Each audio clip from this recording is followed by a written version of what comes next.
그 이스라엘 백성들에게 돌비를 새겨주시는 내용이 오늘 본문 말씀 속에 기록이 되어 있습니다.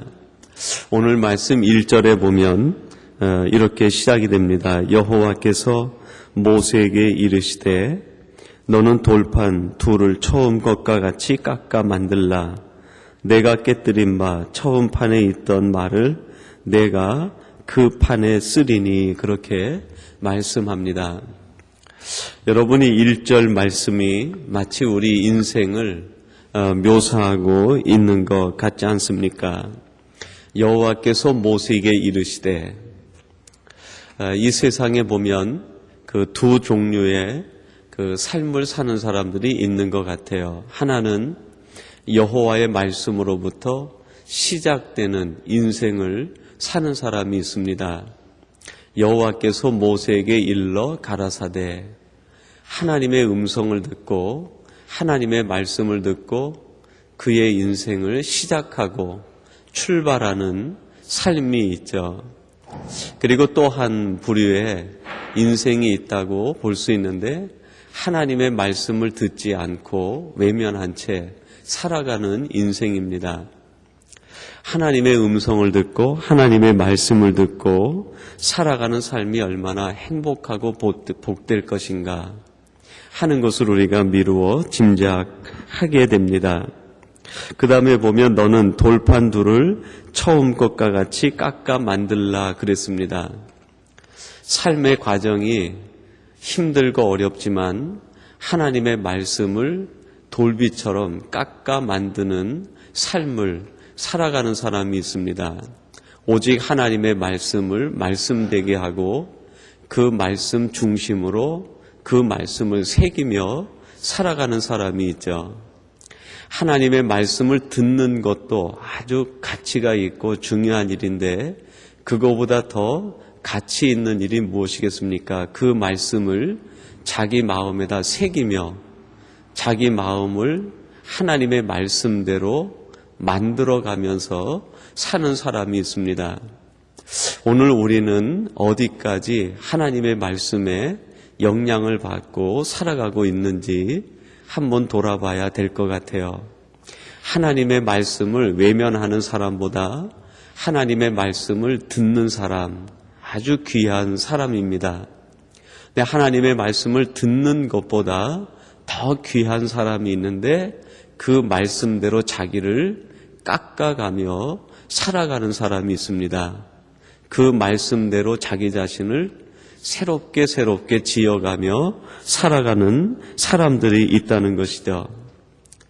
그거보다 더 귀하고 존귀한 사람이 있는데 어떤 사람일까요? 자기에게 새겨진 그 말씀을 다른 사람들 앞에 증거하며 살아가는 사람이 있습니다.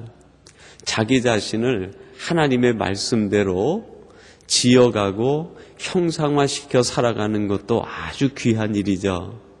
자기 자신을 성숙시키고 자기 자신을 하나님의 사람으로 새롭게 지어가는 것, 얼마나 귀한 자기 성찰의 사람이고 자기 성숙의 사람인지 모릅니다.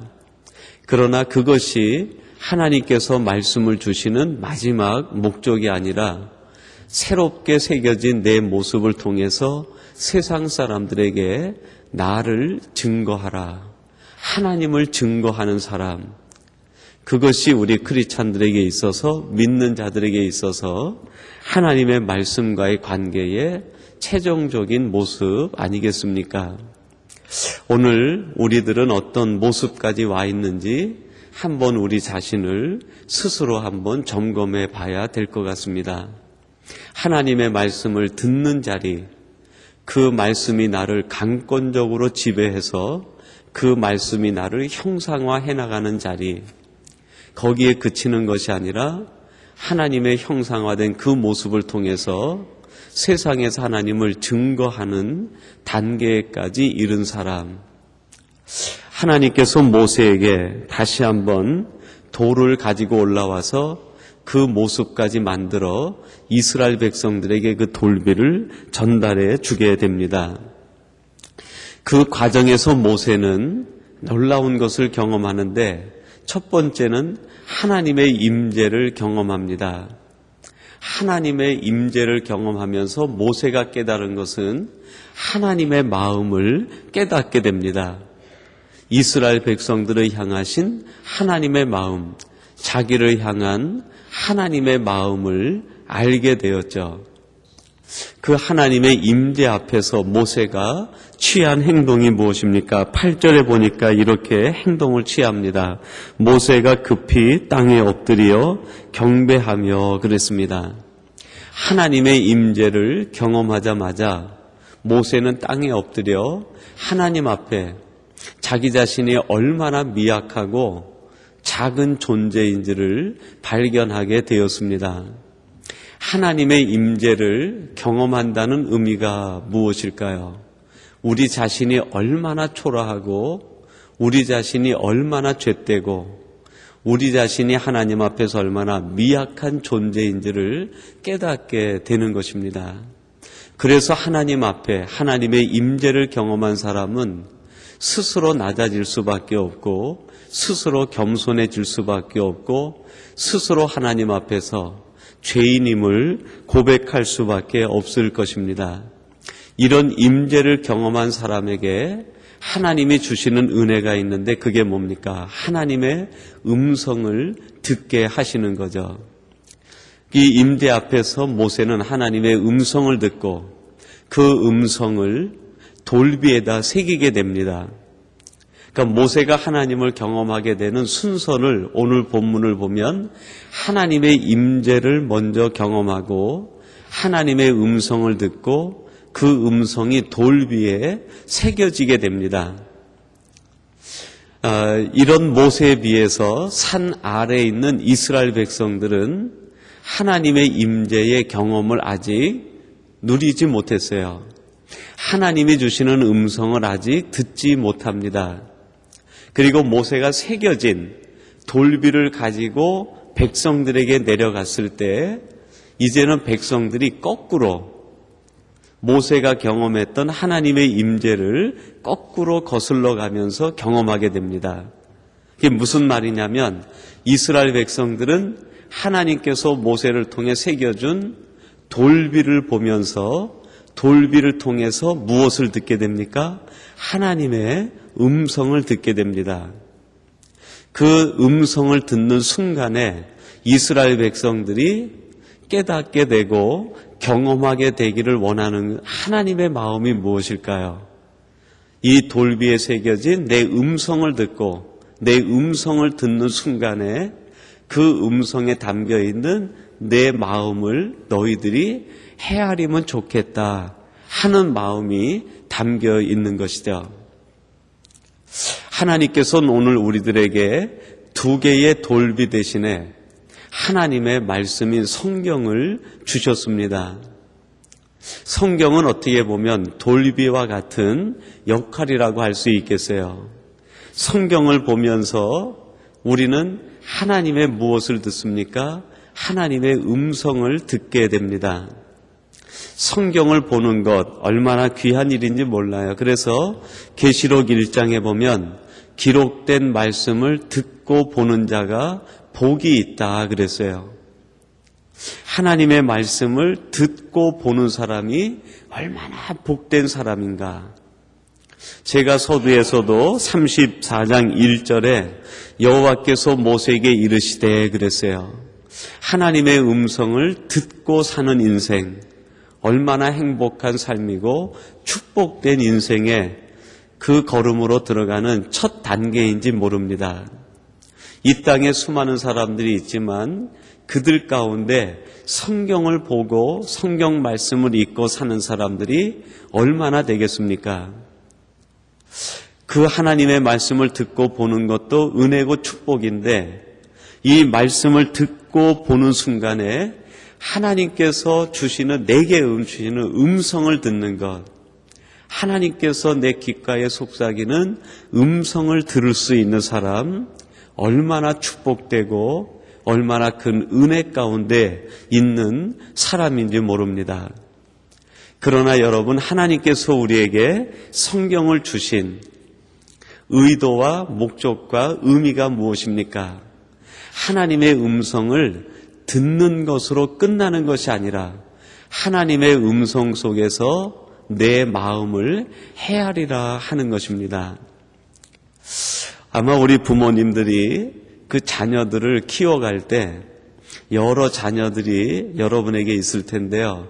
그 자녀들을 이렇게 보면 자녀들이 구분이 되는 것 같아요. 어떤 자녀들은 그냥 엄마 아빠를 그냥 평상시처럼 늘 보고 스쳐 지나가는 자녀들이 있는가 하면 어떤 자녀는 정말 부모의 말을 경청하는 자녀들이 있는 것 같아요. 그런데 그거보다 더 귀한 자녀, 더 사랑이 가는 자녀는 어떤 자녀들이 더 사랑이 갑니까?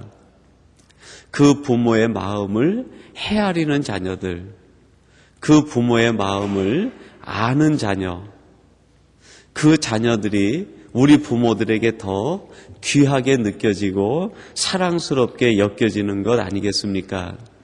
하나님께도 이 땅에 있는 수많은 사람들 중에 아버지의 마음도 그럴 것 같아요. 아버지가 있다는 것을 생각하고 살아가는 자녀들, 그보다 더 아버지께 사랑스러운 자녀들은 늘 하나님의 말씀을 가까이 하고 경청하는 자녀들. 아버지의 마음이 가장 많이 가는 자녀는 어떤 자녀일까요? 하나님 아버지의 마음을 헤아리는 자녀.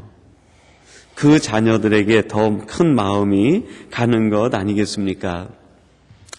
오늘 성경 말씀에 보면 하나님께서 돌비를 두 번째 전해주고 있습니다.